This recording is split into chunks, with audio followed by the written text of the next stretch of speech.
در خصوص رشد ساحه علم و معارف در کشورمان سخن گفتن به واسطه به زحمت‌های اساسگذار صلح و وحدت ملی پیشوای ملت پرزیدنت جمهوری تاجیکستان محترم امام علی رحمان ربط دارند و به سبب نیست که رهبر دولت ساحه معارف را یکی از ساحه‌های افضلیتناک جامعه حسابیده‌اند.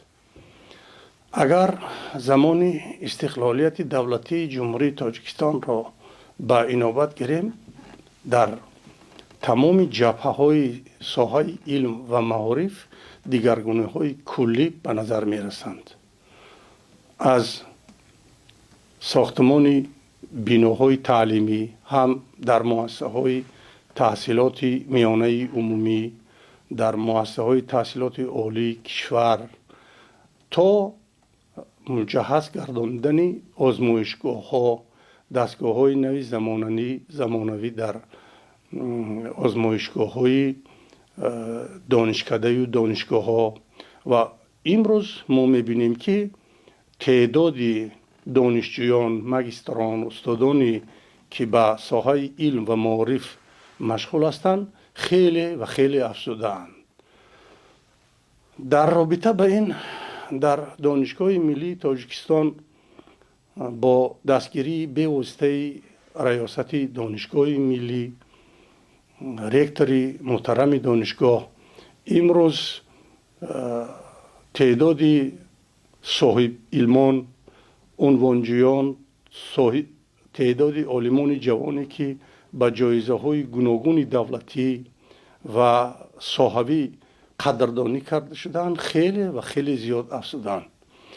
من فکر میکنم که قبول 20 ساله آموزش علم‌های طبیعت شناسی دقیق و ریاضی در جمهوری که به سالهای 2020-2040 موافق گذاشته شده است، باز قدم نوبتی در تکمیل ساحه علم و معارف در کشورمان به حساب می رود.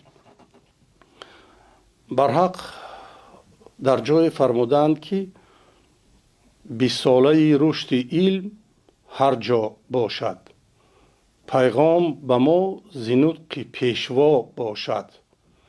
گر رشد به اقتصاد کشور خواهیم، بر علم دقیق توجه ما باشد. واقعا هم همین طور هست، زیرا که توجه به علم‌های طبیعت شناسی دقیق و ریاضی امروز تقاضای زمان است. ما کارمندان و متخصصان ساحه علم‌های طبیعت شناسی را هم برای معرفی کشور خود در سطح بین المللی و هم برای زیاد نمودن تعداد دانشوران در خارج کشور تیار نموده ایستاده ایم که بیشک از دستگیری حکومت کشور ما گواهی می‌دهند. گذشته از این در سالهای آخر، علل خصوص سالهای استقلالیت دولتی، نشر مقاله‌های علمی در خارج کشور، مجله‌های با نفوذ خارج کشور خیلی افزودند. امروز عالمان ساحه معارف، ساحه علم که علل خصوص در دانشگاه ملی تاجیکستان فعالیت دارند خیلی شناخته، سرسپرده هستند. آنها زحمت میکشند، بهر تیار نمودن کادرهای علمی آموزگاری خدمت کرده ایستادند و خدمت آنها از جانب رهبر دولت قدردانی کرده شدند. فقط در یک دانشگاه ملی تاجیکستان با اینابت گیریم که ساختمان بیناهای تعلیمی در فاکولته‌های طبیعت شناسی دقیق و ریاضی، بعدتر در فاکولته‌های اقتصادی، ساختمان‌های مرکزهای اجتماعی امروز تا درجه خیلی قناعت کننده رسیده ایستاده است که بار دیگر از سیاست درست پیش گرفته حکومت کشور در ساحه معارف هدایت می نمایند.